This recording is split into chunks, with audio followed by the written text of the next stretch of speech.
বিসমিল্লাহির রহমানির রহিম। মান সাব্বা নবিয়ান ফাকতুলু। আমরা আজকে নবীল ইসলামের অবমাননার প্রতিবাদে আজকে এখানে সমাবেত হয়েছি।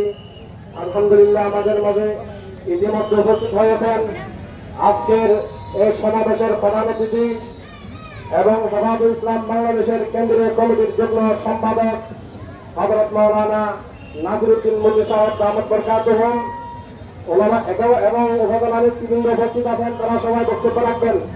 আমি শুধু একটি দাওয়াত প্রদান করব, সেটা হলো আমরা আজকে একদিন প্রতিবাদ সভা করলাম, তারপর আগামীকাল থেকে আমরা যদি বসে থাকি, চুপ হয়ে যায়, তাহলে আমাদের দাবি আদায় হবে না। এজন্য আমি সবাইকে জিজ্ঞাসা করতে চাই, আমরা সবাই হেফাজতুল ইসলামের ব্যানারে, হেফাজতুল ইসলামের পতাকা তলে সবাই একতাবদ্ধ হতে আমরা রাজি আছি কিনা? তাহলে একটি ঘোষণা হলো, ইতিমধ্যে আমাদের দক্ষিণ শ্রীগঞ্জ ইউনিয়ন কমিটি গঠন হয়েছে। যারা কমিটির নাম ঘোষণা করা হয়েছে তারা এবং হেফাজত প্রেমী যারা আছে সবাই আগামী 18 তারিখ 18 অক্টোবর শুক্রবার সকাল 8টা থেকে আমাদের কন্দকিয়া ইসলামী পাঠাগারের যে মাহফিল আছে, মাহফিলের প্যান্ডেলের নিচে সকাল 8টা থেকে হেফাজত ইসলামের পরিচিতি সভা হবে।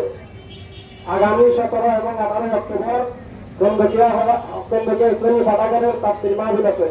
ওই তাফসীর মাহফিলের প্যান্ডেলের নিচে 18 তারিখ শুক্রবার সকাল 8টা থেকে হেফাজত ইসলামের পরিচিতি সভা হবে।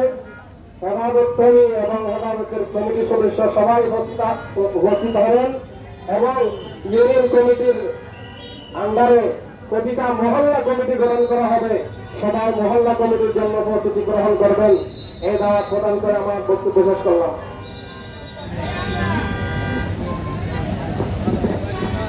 সংগ্রামী সাথী বন্ধুগণ, এবার আপনাদের সম্মুখে সংক্ষিপ্ত আকারে বক্তব্য পেশ করবেন দক্ষিণ শ্রীগঞ্জ হেফাজতুল ইসলাম বাংলাদেশের সাধারণ সম্পাদক